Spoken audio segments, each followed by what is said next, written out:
Hi, today I want to talk to you about why blaming screen time for every problem or every challenge that our kids or our young adults face is pointless. Recently, I was at a talk about digital well-being for children and families, and I was really eager to learn, but I was disappointed to see the amount of fear that the speaker brought into the conversation. The examples of the scenarios that were used were of extreme nature, and there were no strategies that were provided to help us parents so we can actually manage it better. We can actually teach our kids to manage technology better. But most importantly, what bothered me as a parent was that the amount of shame that was brought into the conversation about the use of technology. Now we know that the future is technology. There is not a single aspect of our life that we do today, whether it's working or connecting with our families, that does not use technology. Now, moving forward into a future where technology is just increasingly being used for everything with shame and guilt was not how I envisioned raising my children. Now, one thing I definitely understand is this is overwhelming. Trust me, I grew up in in an environment, in a time when technology was not used. I did not have to do my homework on a laptop.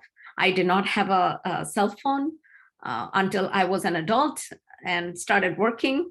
So having to teach my kids about meaningful use of technology while I am teaching myself while I'm doing that is overwhelming because I didn't grow up that way. I wasn't taught that way. So I don't have the strategies ready to go.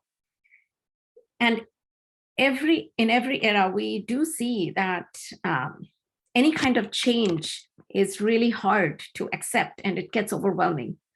Even Socrates warned the ancient Greeks about the dangers of writing, since it could create forgetfulness in the learner's souls because they will not use their memories. Now, can you imagine that, how much writing is important these days? But this was something that was believed in back then and came from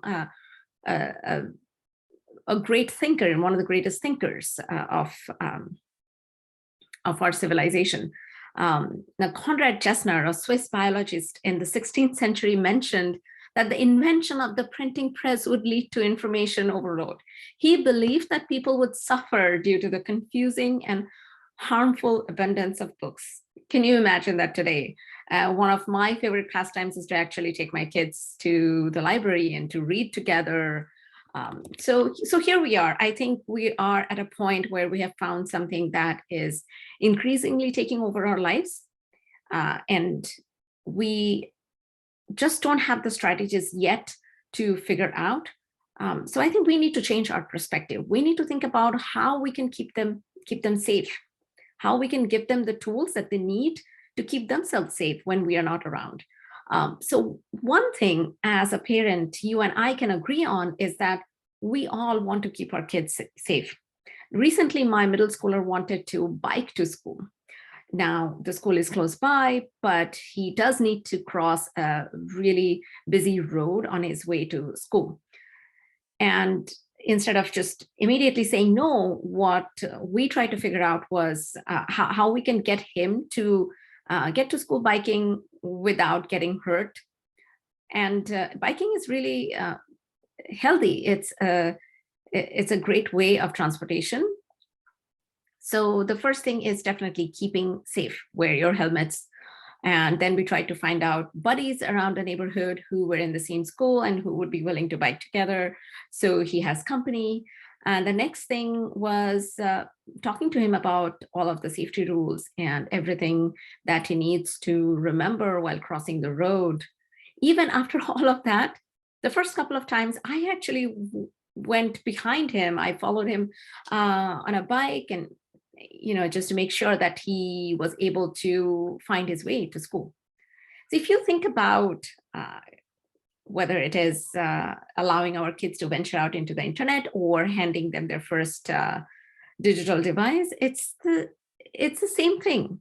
We want to keep them safe. So instead of saying just a straightaway no, how about we find strategies like this that will actually keep them safe? So just like the helmet, we can actually find software that will block some of the sites that are questionable, that we absolutely never want our kids to lay their eyes on. But beyond that, I think what's important is to talk to them constantly about things that they should remember. For example, never share your password and never talk to strangers on the internet. Or if you do, make sure you talk to your parents about ways of what you can reveal or not reveal about your personal information on the internet, and definitely teach them ways to not click on links or websites that look fishy.